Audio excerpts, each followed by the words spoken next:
أعوذ بالله السميع العليم من الشيطان اللعين الرجيم. بسم الله الرحمن الرحيم. اللهم أنت الأول فليس قبلك الشيء وأنت الآخر فليس بعدك الشيء وأنت الظاهر فليس فوقك الشيء وأنت الباطن فليس دونك الشيء وأنت العزيز الحكيم. ثم الصلاة والسلام والتحية والإكرام على أفضل الموجودات العبد المؤيد والرسول المصدق المصطفى الأمجد محمود الأحمد عني بالقاسم محمد.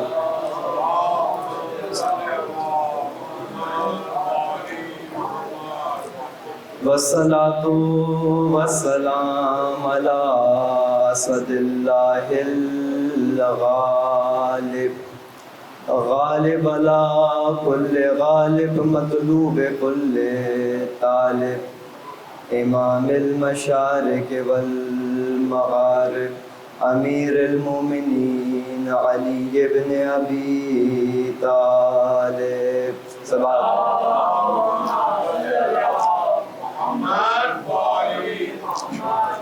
وعلى أهل بيت الطيبين الطاهرين المعصومين المظلومين المنتجبين واللعنة الدائم على أعدائهم أجمعين من الآن إلى قيام يوم الدين. أما بعد، فقد قال الله سبحانه وتعالى في محكم كتابه المجيد وفرقانه الحميد وقولك الحق.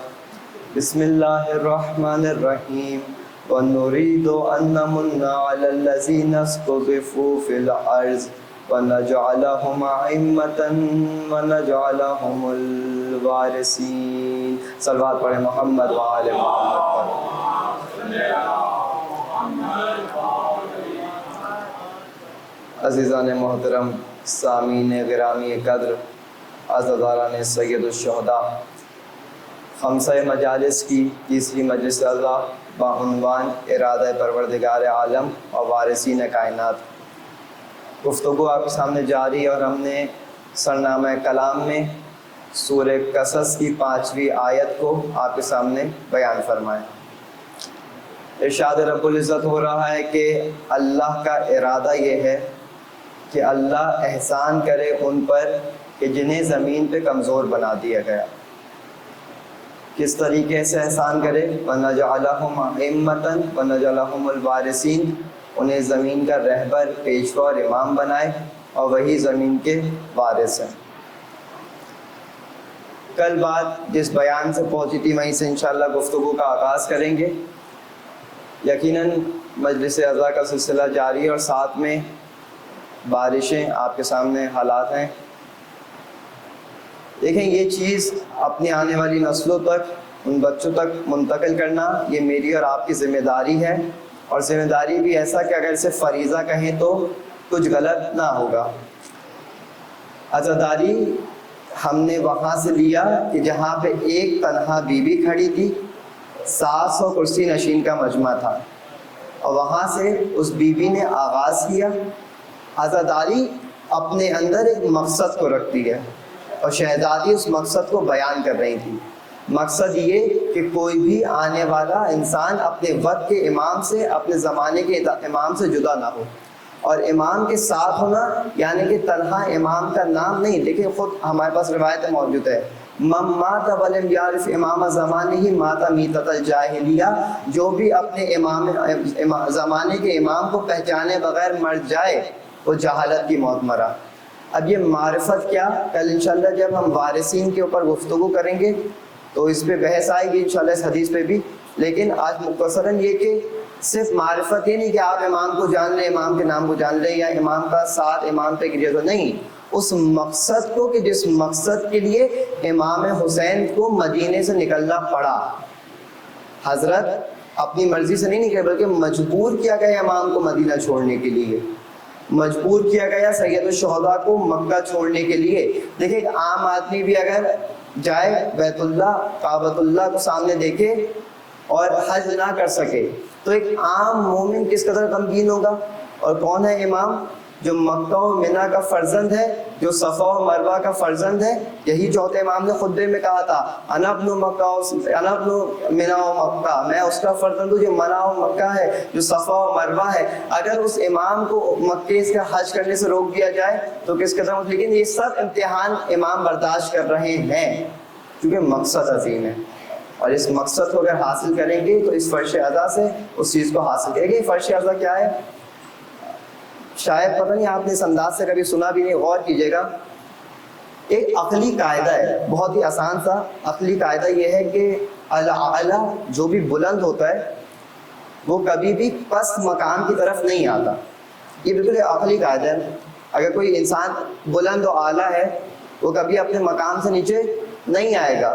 یہ عقل اس بات کی گواہی دے رہی ہے. فرشتے کون؟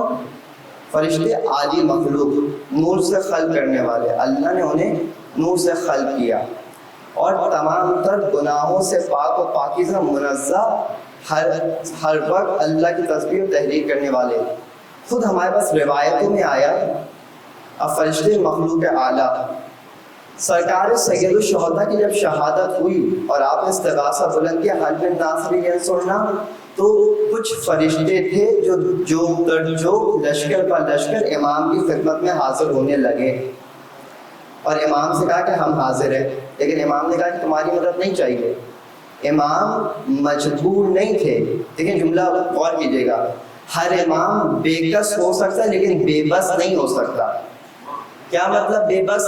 بے بس وہ کہ جب امام کا بس نہ چل سکے. ہمارا ہر امام بے کس ہے لیکن بے بس نہیں. بے بس وہ کہ جو چاہے کرنا چاہے اور اسے اختیار میں کچھ نہ ہو.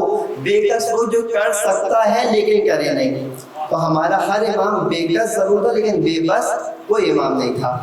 اب جب فرشتے آئے تو اللہ نے، اور فرشتے وہیں پہ رہ گئے امام کی شہادت کے بعد. اب خود کامل زیارات میں روایت آئی، فرشتے امام کے ذریعے اطہر کا طواف کرتے ہیں اور طواف کر کے عالم بالا کو چلے جاتے ہیں. پھر جوگ در جوگ دوسرے فرشتے آتے ہیں اور جو فرشتہ ایک بار زیارت کر کے چلا جائے واپس اس کی باری نہیں آتی. اللہ نے اتنے فرشتے بنائے. اب میں نے کیا کہا، عقلی قاعدہ کیا ہے؟ کبھی بھی اعلیٰ پست مکان کی طرف نہیں آ سکتا. اللہ کا عرش سب سے اعلیٰ سب سے بلند، فرشتے اس عرش پہ تسبیح و تحلیل کر رہے ہیں، اللہ اکبر الحمدللہ سبحان اللہ. کوئی رکوع میں ہے، کوئی سجدے میں ہے، کوئی اللہ کی بزرگی کو بیان کر رہے ہیں. پھر بھی عرش کو چھوڑ کے سید الشہداء کے مقام کی زیارت کو آ رہے ہیں. یعنی کوئی اعلیٰ پست مقام پہ نہیں آتا، بس یہ فرشتوں کا آنا بتا رہا ہے. یہ ذات سید الشہداء، یہ کربلا وہ مقام ہے جو عرش اولا سے بھی بلند ہو گیا، تبھی فرشتے زمین پہ آ رہے ہیں.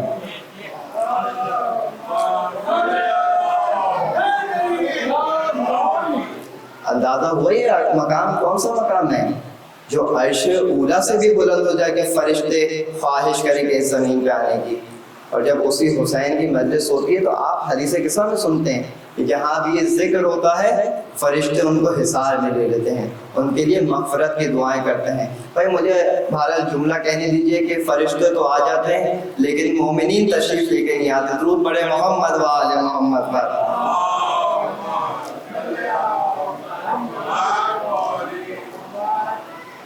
ماشاءاللہ شیعوں کا ایک عزاداران ان کی سوسائٹی ہے اور ہر گھر سے اگر ایک فرد بھی آئے تو عزا خانہ بہرحال اپنی رونق اور اپنی محفل کو بحال کرے. بہرحال جو مومنین آئے پروردگار عالم ان کے آنے کی توفیق میں اضافہ فرمائے، ان کے آنے کو قبول فرمائے. سید الشہداء آپ کے پرسے کو اپنی بارگاہ میں قبول فرمائے. درود پڑھے محمد و آل محمد پر.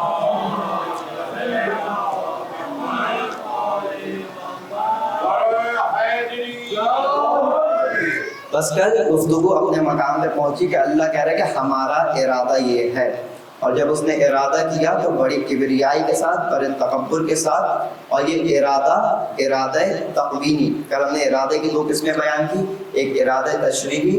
ارادہ تشریعی یہ کہ ہم نے تمہیں حکم دے دیا، تم چاہو کرو، تم چاہے نہ کرو. نماز پڑھنے کا حکم ہے، ہم تمہیں مجبور نہیں کریں گے. لیکن ارادہ تقوینی یہ کہ تم چاہو یا نہ چاہو، تمہارا اختیار ہو یا نہ ہو، تمہاری مرضی ہو یا نہ ہو، ہم یہ کام کر کے رہیں گے. اللہ نے کہا نرید ان نمن علی الذین استضعفوا فی الارض، میں زمین پہ انہیں امام بنا کر رہوں گا، تم چاہو یا نہ چاہو. یہ اللہ کا ارادہ تقوینی. اب آج آیت میں آگے بڑھانا چاہ رہا ہوں، ورنہ ارادے پہ بات کرتے رہے تو پورا خمسہ کم پڑ جائے، اس قدر مواد موجود ہے. اب آیت آگے بڑھی، نرید ان نمن علی الذین، اللہ کا ارادہ ہے اللہ احسان کرے. دیکھیں یہ جو ان منہ کا لفظ ہے یہ آپ بہت بہتر طریقے سے جانتے ہیں. آپ ماہ رمضان المبارک میں دعا پڑھتے ہیں، یا علی و یا عظیم یا غفور و یا رحیم انت رب العظیم الذی لیس کمثلہ شیء. اس میں آتا ہے فیا ھذا المن ولا یمن علیک من علی، اے صاحب احسان کہ تجھ پہ کوئی احسان نہیں کیا جا سکتا، مجھ پہ احسان فرما کہ میری گردن کو دوزخ کی آگ سے آزاد کر دے. وہاں پہ منع علیہ آیا یعنی کہ احسان کے معنی میں. اب دیکھیں اللہ کہہ رہا ہے امامت بنا کے ہم احسان کریں گے. دیکھیں آپ اور میں جب احسان کریں گے نا تو اپنی محدود صلاحیت کے مطابق ہوگا. انسان محدود ہے، تمام تر وسائل اس کے پاس مہیا نہیں ہے، لیکن اللہ جو اس قدر عظیم کسی چیز کا محتاج نہیں، وہ کہہ رہا ہے امامت ہمارا احسان ہے، ہمارا قاعدہ لطف کی بنیاد پر ہم امامت کو بنا رہے ہیں. یعنی کہ اب امامت دیکھیں کس قدر بلند مقام پر پہنچے گی. آج انشاءاللہ لفظ ائمہ پہ بات کریں گے کہ یہ امامت ہے کیا اصل میں. ہم کتنوں کو امام کہتے ہیں؟ ایک پیش امام ہے، ایک فقہ کا امام ہے، ٹھیک ہے، لیکن یہ اصل میں ائمہ کیا چیز ہے. اب نرید ان نمن علی الذین استضعفوا فی الارض، جنہیں زمین پہ کمزور بنا دیا گیا. دیکھیں مجہول کا صیغہ استعمال ہو گیا، اس کو دیکھو جنہیں زمین پہ کمزور بنا دیا گیا، یعنی کمزور تھے نہیں، اللہ نے انہیں قدرت و صلاحیت دے کے بھیجا تھا، انہیں زمین پہ کمزور بنا دیا گیا. کیا مطلب کمزور بنا دیا گیا؟ آپ دیکھیں میرا چوتھا امام ہاتھوں میں ہتھکڑیاں ہیں، پاؤں میں بیڑیاں ہیں، بازار میں کس عالم میں جا رہا ہے کہ اس سے بڑھ کر کوئی کمزور اور مظلوم ہو نہیں سکتا. اب یہاں پہ میرے چھٹے امام صادق آل محمد امام جعفر صادق،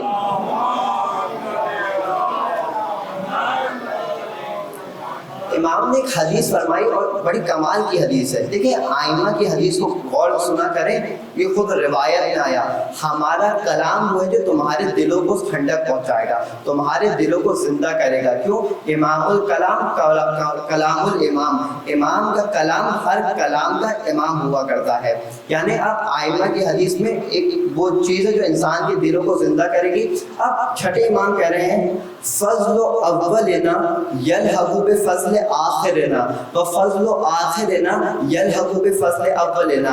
ہمارے پہلے کا فضل جا کے ملحق ہوتا ہے، جا کے جڑ جاتا ہے ہمارے آخری کے ساتھ، ہمارے آخری کا فضل جا کے ملحق ہوتا ہے، جا کے جڑتا ہے ہمارے پہلے کے ساتھ. مولا کیا مطلب؟ آسان کر دوں، اولنا محمد و آخرنا محمد و اوسطنا محمد، ہم سب کے سب محمد ہیں. ہمارا جیسا پہلا ہمارا آخری بھی ایسا، ہمارا جیسا آخری ہمارا پہلا بھی ایسا. یعنی ظاہراً میرا چوتھا امام زنجیروں میں بنا ہوا ہے، پاؤں میں بیڑیاں ہیں، لیکن وہی شجاعت رکھتا ہے جو ان کے جد امیر المومنین رکھتے تھے. اور ظاہراً میرا نواں امام 8 برس کی عمر میں منصب امامت پہ آیا، لیکن وہی علم رکھتا ہے جو 65 برس کی عمر میں صادق آل محمد رکھا کرتے تھے. درود پڑھے محمد و آل محمد. تو یہ تمام آئمہ اگر ظاہراً کوئی کمزور نظر آ رہا ہے تو یہ کمزور نہیں، بلکہ یہ شجاعت حیدری اپنی رگوں میں رکھتا ہے، وہی علم. اور 8 برس کی عمر میں ایک بچہ منصب امامت تک ہے. میرے امام جواد 8 برس کی عمر میں امام بن رہے ہیں تو وہی علم رکھتا ہے جو 65 برس کی عمر میں امام صادق کا علم ہے.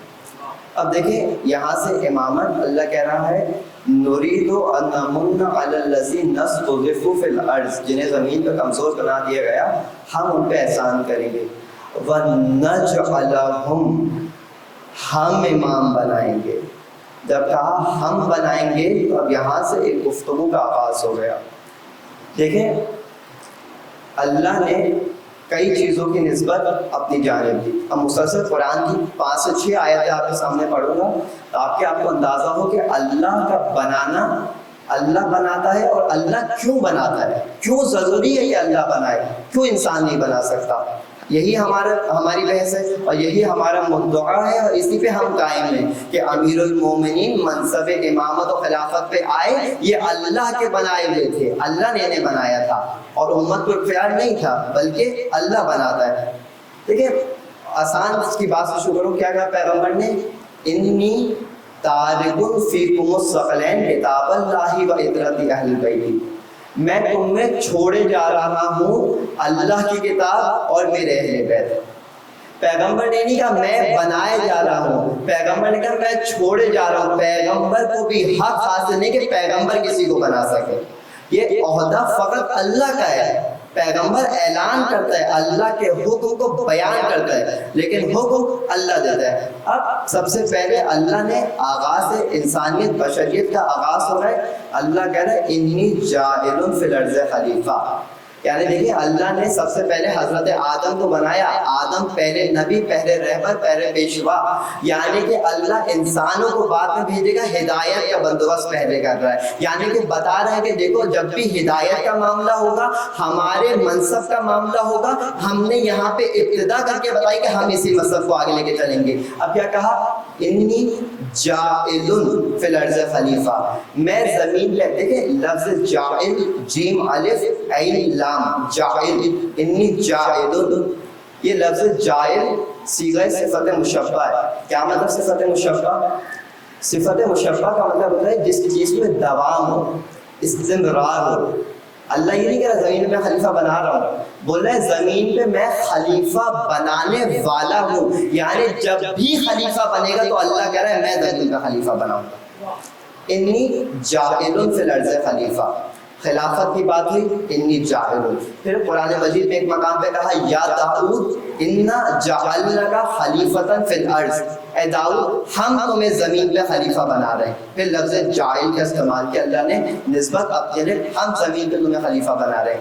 پھر بات آگے بڑھی، حضرت ابراہیم سے مخاطب ہوا، سورہ بقرہ نے کہا، حضرت ابراہیم سے کہا انی جاعلک للناس اماما، اے ابراہیم ہم نے آپ کو امام بنایا لوگوں کا۔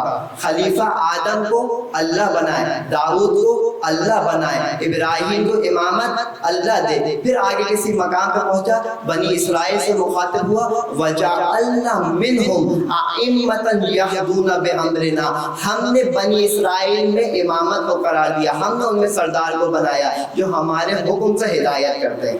دیکھیں کس قدر، اگر قرآن کیا کہا؟ حسبنا کتاب اللہ، ہمارے لیے اللہ کی کتاب کافی تھی۔ کاش تم نے اللہ کی کتاب کو سمجھ لیا ہوتا تو تمہیں یہ کتاب خدا بار بار کہہ رہا ہے انی جاعل، ہم بنانے والے، ہم ہدایت کرنے والے، یہ تمہیں اللہ کا پیغام نظر کیوں نہیں آتا؟ اور ایک دو آیت نہیں، قرآن مجید بھرا ہوا ان آیتوں سے، انی جاعل فی الارض خلیفہ، انی جاعل للناس اماما۔ اب دیکھیں آیت اب بہت عظیم آیت آ گئی، اور آیت کا نمبر بھی آپ کو یاد ہو جائے گا، 5واں سورہ 12ویں آیت، سورہ مائدہ کی 12ویں آیت۔ اللہ کہہ رہا ہے اخذ اللہ میثاق بنی اسرائیل، جب ہم نے بنی اسرائیل سے عہد لے لیا، میثاق لے لیا، وعدہ لے لیا، ہم نے کیا کیا؟ وَبَعَثْنَا مِنْهُمْ 12 نقیبا، ہم نے ان میں 12 سرداروں کو بنایا، 12 نقیب کو وہ بنایا۔ قرآن دیکھیں لفظ 12 پہ اللہ کہہ رہا ہے ہم نے 12 سرداروں کو بنایا۔ اب آپ جائیں کسی عیسائی کو پکڑ لیں، سڑک چلتے فیس بک پہ جہاں بھی آپ کو عیسائی ملے، پکڑے، پوچھو یہ بتاؤ یہ تو تمہارا حضرت عیسیٰ کے کتنے حواری تھے، کتنے حضرت عیسیٰ کے جانشین ہیں؟ وہ کہیں گے حضرت عیسیٰ کے 12 جانشین ہیں۔ اللہ نے عیسیٰ کے 12 جانشین کو بنایا. پھر خود قرآن مجید نے کہا منہم اثنا عشر نقیبا، ہم نے موسیٰ کے 12 نقیبوں کو بنایا. عیسیٰ کے 12، موسیٰ کے 12. اللہ قرآن میں کہہ رہے تم اللہ کی فطرت میں کبھی تبدیلی نہیں پاؤ گے. جب عیسیٰ کو 12 دیے، موسیٰ کو 12 دیا، تو اب معاملہ ہے حبیب خدا کا، محمد مصطفیٰ کا، تو معاملہ 3-4 پہ نہیں رکے گا. جیسے عیسیٰ کو 12 دیے تھے، موسیٰ کو 12 دیے تھے، اب محمد مصطفیٰ کو بھی 12 وسیع عنایت فرمائے گا اللہ. دیکھیں 12، بلکہ اب میں بات آؤں تو صحیح بخاری اور مسلم پڑھے جا کے. پیغمبر کہہ رہے ہیں میرے بعد 12 خلفاء ہوں گے، میرے بعد 12 مرد. پیغمبر نے یہ دیکھیں روایتوں میں ایک ہوتی ہے روایت، ایک ہوتی ہے درایت. روایت کو سمجھنا، اس روایت کے مختلف الفاظ کے ساتھ یہ روایت آئی. مسلم، بخاری، سیاست ہماری کتابیں تو بھری میں، اسے چھوڑ دیں، اس کا تو حوالہ دے ہی نہیں رہا میں. اب یہ جو الفاظ دوسرے آئے نا، یہ الفاظ کا بدلاؤ بتا رہا ہے کہ پیغمبر نے ایک مقام پہ نہیں بلکہ ایک سے متعدد مقامات پہ یہ حدیث کہی کہ میرے بعد 12 خلفاء ہوں گے، میرے بعد 12 مرد ہوں گے، 12 رجل ہوں گے. امت کو اگر آج رجل سمجھ نہیں آ رہا تو جاؤ خیبر میں دیکھو، پیغمبر نے کہا کل میں علم اسے دوں گا جو مرد ہوگا، یعنی پہلا مرد، پہلا رجل. اتنے بڑے کنبے میں، اتنے بڑے لشکر سے پہلا مرد نکال کے پیغمبر دکھا کے جا رہے ہیں، یہ پہلا مرد ہے، اسے پہچان لو. اب اس کی نسل سے جو آگے آئیں گے وہ امامت میں حقدار ہو جائیں گے. خود درود پڑھے محمد وآل محمد.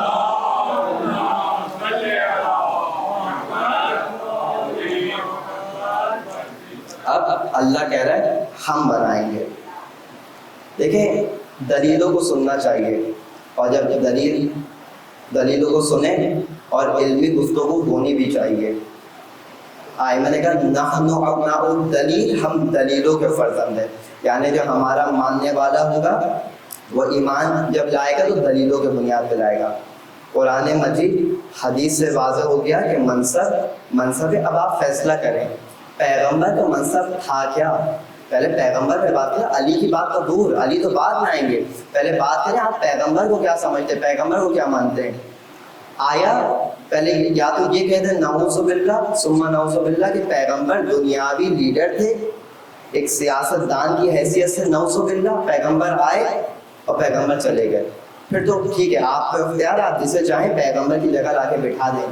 لیکن جب آپ کہہ رہے ہیں کہ پیغمبر اللہ کی کتاب لے کے آیا تھا، اللہ کا حکم لے کے آیا تھا، اللہ کا رسول بن کے آیا تھا، یعنی کہ اب منصب نبوت، منصب پیغمبر عہدہ الہی ہے، اللہ کا عہدہ ہے. اور اللہ اپنے عہدوں کو امت کے ہاتھوں میں نہیں بانٹا پھرتا، بلکہ خود قرآن مجید میں حضرت موسیٰ، وقت تھوڑا میں چاہوں گا کہ وقت میں بات مکمل کر دوں کیونکہ خمسہ ہے اور مجھے موضوع کو مکمل کرنا ہے.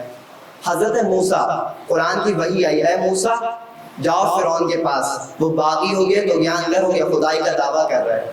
حضرت موسیٰ نے کہا حضرت موسیٰ نے کہا رب اشرح لی صدری ویسر لی امری واحلل عقدۃ من لسانی یفقہوا قولی. اے اللہ میرے سینے کو کھول دے، میری زبان کی گتھیوں کو سلجھا دے، میری کمر کو مضبوط کر دے.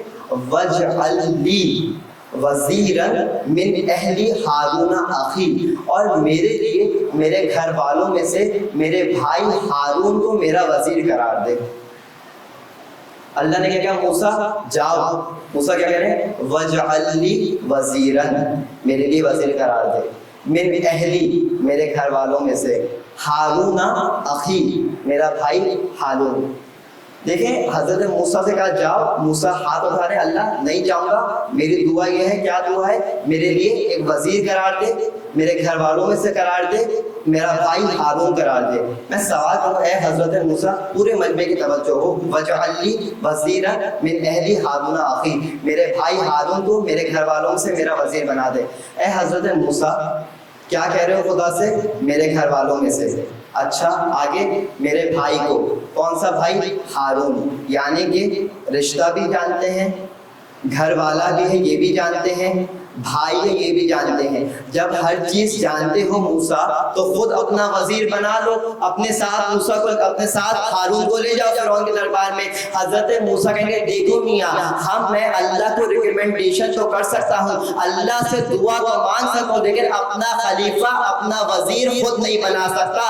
جو اختیار اللہ نے موسیٰ کو نہیں دیا وہ اختیار آپ کے پاس کہاں سے آ گیا؟ آپ جسے چاہے نبی کا خلیفہ بناتے تھے۔ قرآن مجید حسبنا کتاب اللہ اگر کہا تو پھر دعوے میں باقی رہو۔ قرآن تمہیں علی تک تمہیں قرآن لا کے پہنچائے گا، تم علی کے در پہ جاؤ، علی تمہیں قرآن کے پاس لے جائیں گے، تم قرآن کے پاس آؤ، قرآن تمہیں علی کے در پہ لے کے آئے گا۔ اب دیکھیں یہاں سے ثابت ہو گیا کہ اللہ عہدہ اللہ دے گا۔ اچھا کچھ دیر کے لیے چلیں، میں نے کہا دلیلوں کو ماننا ہے اور دلیلوں کو بات کے ماننا، کیا میں نے آپ کی دلیل اچھا صحیح ہے، ہمارے مخالفین کیا دلیل ہے آپ کی؟ پیغمبر دنیا سے گئے اور میں دلیل دے رہا ہوں، آج جوان اس دلیل کو اپنے ساتھ لے کے جائیں، اس دلیل سے آپ کو بڑا فائدہ ہوگا۔ پیغمبر دنیا سے گئے، کسی کو اپنا خلیفہ نہیں بنایا، کسی کو مقرر نہیں کیا، بلکہ امت کو اختیار تھا کہ جسے چاہے اجماع کرے، اس پہ جمع ہو جائے اور اس پہ جمع ہو کے جسے منتخب کر لے وہ خلیفہ ہے۔ دیکھیں عقلی دلیل بہت عقل بھونڈی دلیل ہے، بالکل گری ہوئی۔ ایک عام دنیاوی عہدیدار ایک ڈاکٹر بھی ہوتا ہے نا، جب اپنی جگہ چھوڑ کے کچھ دنوں کے لیے صحیح جاتا ہے تو اپنی جگہ دوسرے ڈاکٹر کو بٹھا کے جاتا ہے۔ اتنا بڑا پیغمبر جو دین اسلام کو لے کے آیا، اب اس کے بعد کوئی نبی نہیں آئے گا، نبوت ختم ہو گئی۔ یہ پیغمبر وہ قرآن آپ جا کے توضیح المسائل میں پڑھے، بیت الخلاء کے مسائل میں یہ لکھا ہوا ہے کہ مستحب یہ ہے کہ جب بیت الخلاء میں جاؤ تو اپنے دائنی ٹانگ پہ زور دے کے بیٹھنا۔ جو اسلام اس قدر گہرائی میں جائے کہ تمہیں بیٹھنے کا انداز بھی بتائے کہ جب بیٹھو تو اپنی دائنی ٹانگ پہ زور دے کے بیٹھو، وہ اسلام نبی خاتم کے بعد کسی کو مقرر نہیں کر رہا۔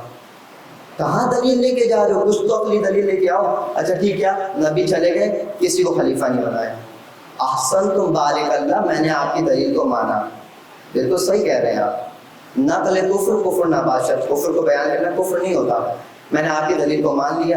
پیغمبر چلے گئے، کسی کو نہیں بنایا خلیفہ، امت کا اختیار، جس کو چاہے جس کو پسند کرے خلیفہ بنائے، وہی رسول خلیفہ۔ اچھا ٹھیک ہے امت کا اختیار ہے، امت جسے بنا لے۔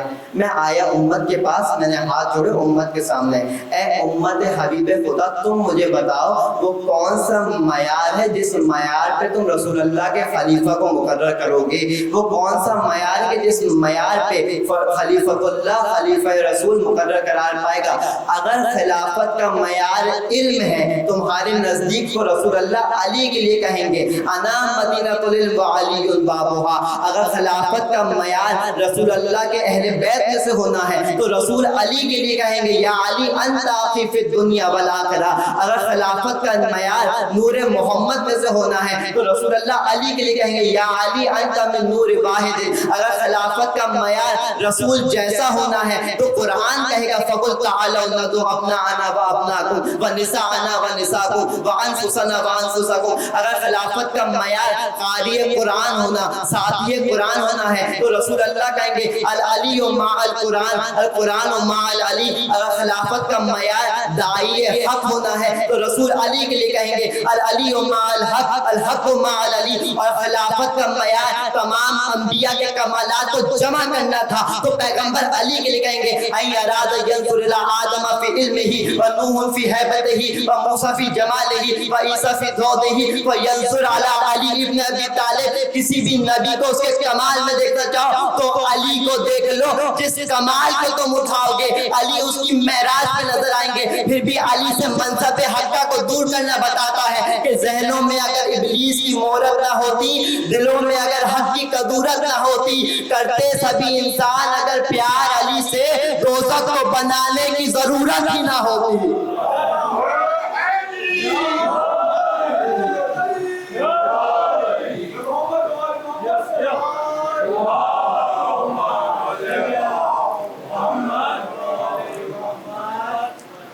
عزیزان محترم، یہ ہے ولایت، یہ ہے امامت۔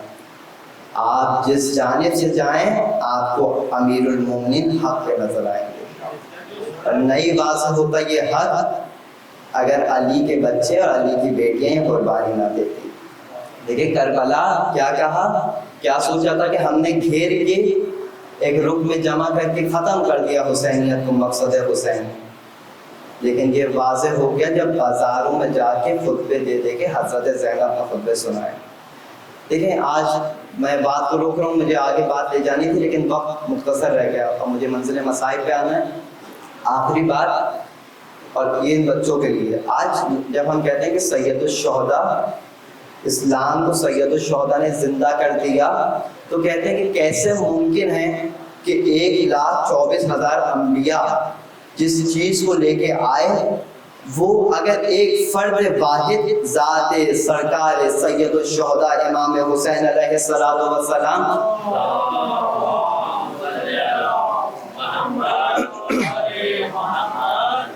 اگر حضرت کی ذات نہ ہوتی تو دین ختم ہو جاتا، یہی کہتے ہیں نا ہم۔ دیکھیں دین، یزید پہلے دن منبر رسول پہ آئے اور آ کے کیا جملہ کہا، نہ کوئی وحی آئی نہ کوئی رسالت آئی، بلکہ بنو ہاشم نے ڈھونگ کیا، بنو ہاشم نے ڈرامہ کیا، اور یہ سب کچھ بنو ہاشم کا بنایا تھا، نعوذ باللہ۔ یہاں سے یزید کی حکومت کے پہلے دن کا آغاز ہے۔ اگر ہم امام حسین کے فضائل پڑھ رہے ہیں تو یہ امام حسین کے فضائل نہیں بلکہ یہ رسالت کے فضائل ہیں، بلکہ یہ اللہ کی توحید کے بچانے والے کے فضائل ہیں۔ کبھی اس انداز کو بھی دیکھیں، کیا کہا، ہم کہتے ہیں کہ اگر امام حسین کی ذات نہ ہوتی تو اسلام ختم ہو جاتا۔ سوال کرتے ہیں کیسے ممکن ہے کہ جس اسلام کو 1,24,000 انبیاء نے پہنچایا، 1,24,000 ایک طرف، ان کی محنتیں، ان کی زحمت، ان کی خدمت ایک طرف، اور ایک فرد واحد ایک طرف، اگر یہ نہ ہوتا تو ان سب کی محنتیں خاک آلود ہو جاتی، مٹی میں مل جاتی، کیسے ممکن ہے؟ دیکھیں سوال جب ہے تو عقلی فکر جواب دیتے ہیں۔ میں ایک مثال بیان کروں گا، مثال کے ذریعے سے بات واضح ہو جائے گی۔ فرض کریں، بہت غور کیجیے گا، ایک ٹرین سامنے سے آ رہی ہے بہت تیزی سے، اس میں مسافر کھچا کھچ بھرے ہوئے مسافروں سے لبریز، اور ریل بہت تیزی سے اپنی منزل مقصود کی جانب روا دوائیں۔ اتنے میں کچھ لوگ وہاں سے گزرے، کچھ دہشت گرد، انہوں نے ارادہ کیا کہ اس ریل کو تباہ کر دیں، ختم کر دیں، برباد کر دیں۔ انہوں نے اس مقصد کی خاطر اس ریل کی پٹری کو کاٹ دیا۔ جب ریل کی پٹری کو کاٹ دیا تو ریل جب آئے گی آگے تو تباہ ہو جائے گی، برباد ہو جائے گی، سارے مسافر بھی مر جائیں گے، ریل بھی ختم ہو جائے گی۔ انہوں نے اپنے منصوبے کے مطابق ریل کی پٹری کو کاٹا، اب ریل بہت تیزی سے اپنی منزل کی جانب روا دوائے۔ اتنے میں کچھ لوگوں کا وہاں سے گزر ہوا، کچھ مسافر وہاں سے گزرے، انہوں نے دیکھا کہ دیکھو ریل بہت تیزی سے منزل کی جانب آ رہی ہے اور ریل کی پٹری درمیان سے کٹی ہوئی ہے۔ انہوں نے کہا ایسے تو ریل تباہ ہو جائے گی، مسافر کتنے ہزار مسافر مر جائیں گے۔ نہ کہ مسافر بلکہ یہ ریل آئندہ کبھی استعمال ہونے کے قابل نہیں رہے گی۔ بہت غور کیجیے گا۔ ان میں سے ان مسافروں سے ایک شخص آگے بڑھا، اس نے آگے بڑھ کے کہا دیکھو میں جا کے ریل کے سامنے کھڑا ہو جاتا ہوں، اسے روکنے کی کوشش کرتا ہوں، لیکن ممکن ہے کہ ریل نہ روکے بلکہ مجھے مار دے، لیکن میرے مرنے کے بعد یہ ریل رک جائے گی۔ تم پیچھے رک کے میرے پیغام کو پہنچا دینا کہ میں نے خودکشی نہیں کی بلکہ میں نے اس ریل کو، اس لوگوں کو بچانے کے لیے اپنی جان کی قربانی دی ہے۔ عزیزان محترم، جو ریل سامنے سے آ رہی تھی وہ اسلام تھا، اندر جو لوگ سوار تھے وہ مسلمان تھے، جس نے بڑھ کے پٹری کو کاٹا وہ یزید و یزیدی لشکر تھا، آگے بڑھ کے اپنی جان دینے والا امام حسین کی ذات تھی، پیچھے رہ کے پیغام حسینی کو پہنچانے والے سید سجاد اور جناب زینب سلام اللہ علیہا تھے۔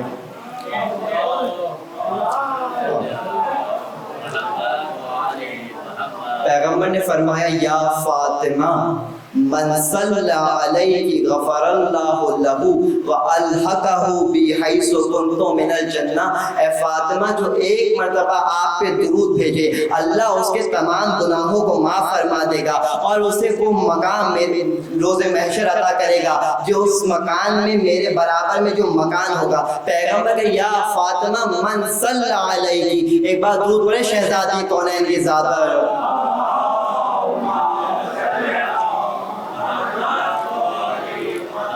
اس سے بہتر اب آواز بلندر درود ہدیہ فرمائیں۔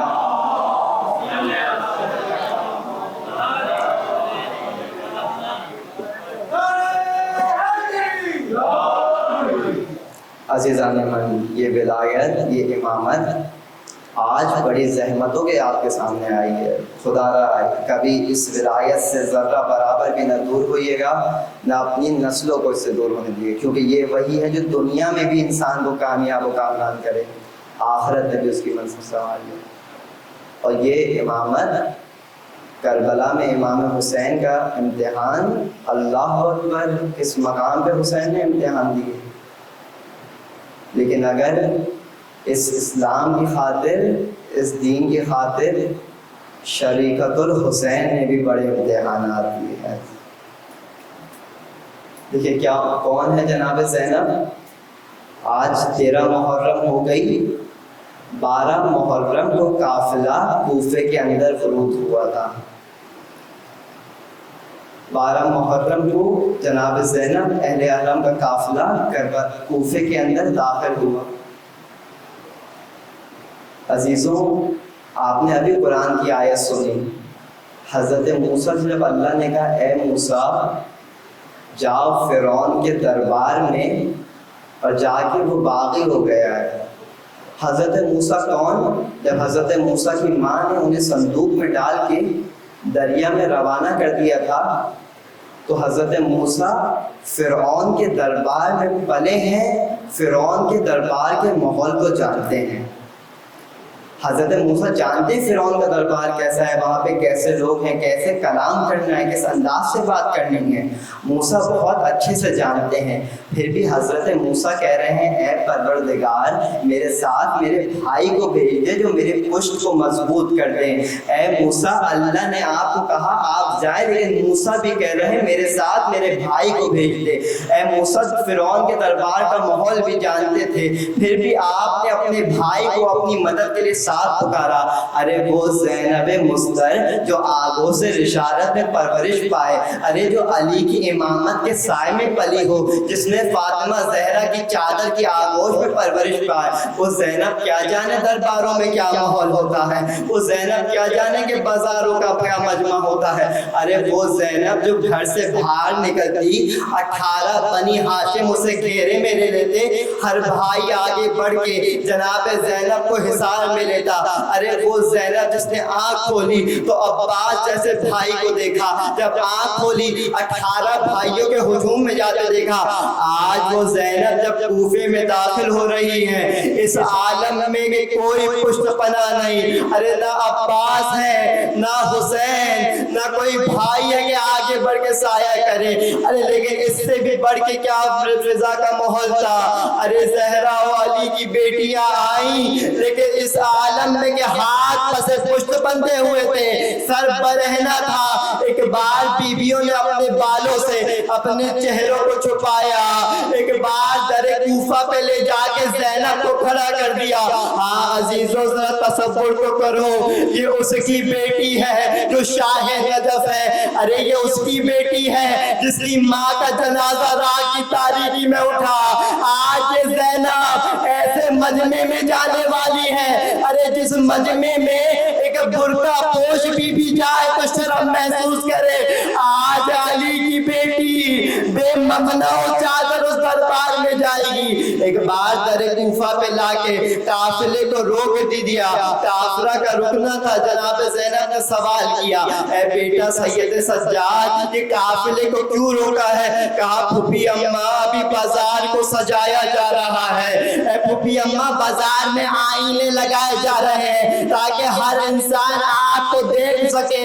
ایک بار بی بی نے کہا سید سجاد میں بازار میں نہیں جاؤں گی، شمر سے کہو مجھے اس رستے سے نہ لے کے جائے۔ کہا کہ شمر آگے بڑا تازیہ نہ لے کے، کہا کیوں اس رستے سے نہیں جاؤ گی؟ کہا اس بازار میں لوگوں کی نظریں ٹھیک نہیں ہے۔ اے غیرت من رضا دارو، میں تم سے سوال کروں اپنی ماں بہنوں کے ساتھ تم کسی بازار میں جاؤ، تمہیں اگر معلوم ہو اس راستے پہ کچھ ایسے لوگ بیٹھے ہوئے ہیں جن کی نظریں ٹھیک نہیں ہیں، تم اپنا راستہ بدل دو گے؟ تم اپنی ماں بہنوں کو وہاں سے جانے نہیں دو گے؟ ارے شمر نے تازیانہ مارا، اسی بازار سے علی کی بیٹی کو لے جانے لگے۔ ارے ایک بات تعارف کرواتے تھے، اے لوگوں یہ باغیوں کا مجمع، کوئی سر سے گرم پانی پھینکتا، کوئی پتھروں کو پھینکتا۔ ارے ایک بار زینب کا یہ عالم ہو گیا، ایک بار نظروں کو اٹھا کے اپنے بھائی کے سر کو دیکھا، ایک بار حسین کے سر نے تلاوت قرآن شروع کری۔ ارے لوگوں کی نظریں زینب سے ہٹے، ہر کوئی سر کو دیکھنے لگے۔ میں کہوں گا مولا آج کوفے کے بازار میں قرآن پڑھ کے لوگوں کی نظروں کو ہٹا لیا، لیکن مولا کیا کرو گے جب شام کا بازار ہوگا، 700 کرسی نشین ہوں گے؟ ارے وہاں پہ تعارف کروایا جائے گا، یہ علی کی بڑی بیٹی زینب، یہ ام کلثوم۔ ارے مولا کیا کرو گے جب تمہاری 4 سال کی بچی کو کوئی کنیزی میں مار دے گا؟ کیسے اپنی بیٹی کو آگے بچاؤ گے؟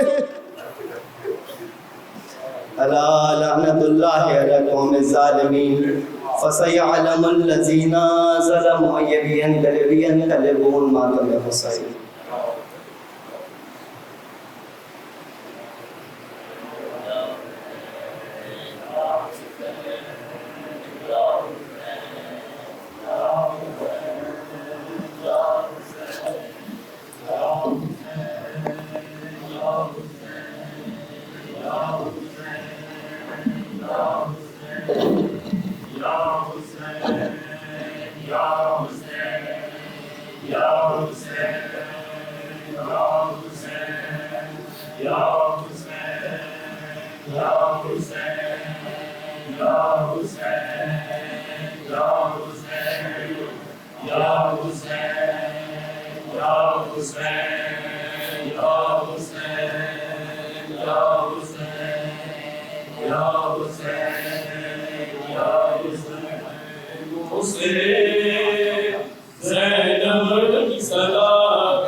چلتے ہوئے پیروں سے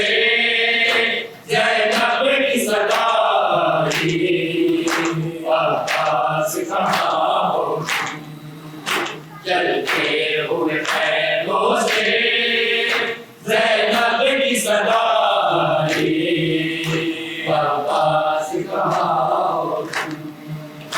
عباس چلے آؤ خیموں میں غریبوں کے، بھوکے اور پیاسے ہیں، لوٹے نصیبوں کے، سجاد کو ہوش نہیں، کلثوم ہے گھبرائی، عباس کہاں ہو تم؟ چلتے ہوئے خیموں سے زینب کی صدا آئی، عباس کہاں ہو تم؟ چلتے ہوئے خیموں سے زینب کی صدا آئی، عباس کہاں ہو تم؟ چلتے ہوئے خیموں سے زینب کی صدا آئی، عباس کہاں ہو تم؟ جلتی ہوئی دھرتی پہ مظلوم کی لاش پڑی، روتی ہے سکینہ بھی بابا کے پاس کھڑی، ہے حال یتیمہ کا غربت کی گھٹا چھائی، عباس کہاں ہو تم؟ جلتے ہوئے خیموں سے زینب کی صدا آئی، عباس کہاں ہو تم؟ چلتے ہوئے خیموں سے زینب کی صدا آئی، عباس کہاں ہو تم؟ چلتے ہوئے خیموں سے زینب کی صدا آئی، عباس کہاں ہو تم؟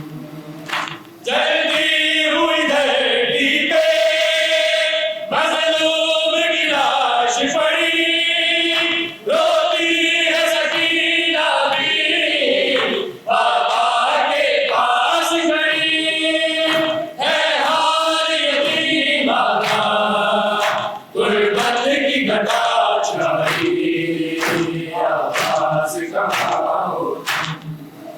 چلتے ہوئے خیموں سے زینب کی صدا آئی، عباس کہاں ہو تم؟ چلتے ہوئے خیموں سے زینب کی صدا آئی، عباس کہاں ہو تم؟ حشر کمینے نے معصوم سکینہ کے مارے ہیں تماچے بھی، ہر پھول سے گالوں پہ آ جاؤ چچا بازی، رو رو کے وہ چلائی، عباس کہاں ہو تم؟ چلتے ہوئے خیموں سے زینب کی صدا آئی، عباس کہاں ہو تم؟ چلتے ہوئے خیموں سے زینب کی صدا آئی، عباس کہاں ہو تم؟ چلتے ہوئے خیموں سے زینب کی صدا آئی، عباس کہاں ہو تم؟ حشر کمینے نے معصوم سکینہ کے مارے ہیں تماچے بھی، ہر پھول سے گالوں پہ آ جاؤ چچا بازی، رو رو